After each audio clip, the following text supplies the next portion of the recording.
Kot smo že poročali, je v sredo prišlo do okvare tovornega vozila v Trojanskem predoru, kar je privedlo do trčenja 6 tovornih vozil in posledično požara, zaradi katerega je naš najdaljši predor v smeri Ljubljane še vedno zaprt. Z Marjanom Kolarjem, tiskovnim predstavnikom Družbe za avtoceste Republike Slovenije, smo se pogovarjali o oceni škode in delih, ki trenutno potekajo v predoru, katerega sanacija bi naj bila zaključena do konca tedna. Glede ocene škode, ta hip ne moremo še ničesar napovedovati. Ocena škode bo znana v prihodnjih dneh.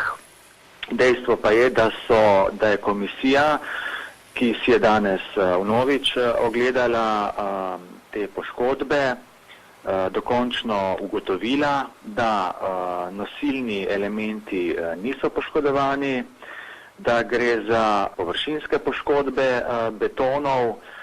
Res pa je, da je bolj poškodovana elektro- in strojna oprema. Te poškodbe elektrostrojne opreme so pač sega nekje tam 200-300 metrov vse skupaj, tako da se takoj sedaj začne s sanacijskimi deli. Izvajalci so že bili na ogledih. Gasilci, ki so gasili požar dobro uro, niso poročali o posebnih težavah.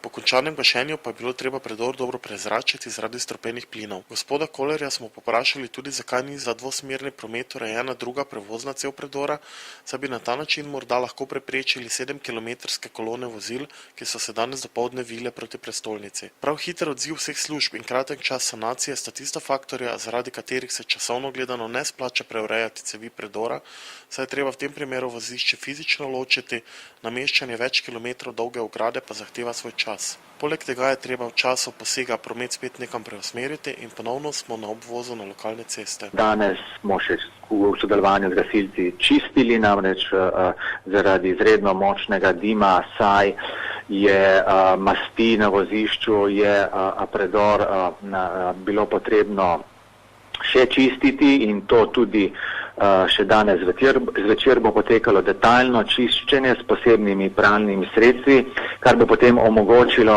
tisto pravo osnovo za zamenjavo poškodovanih delov.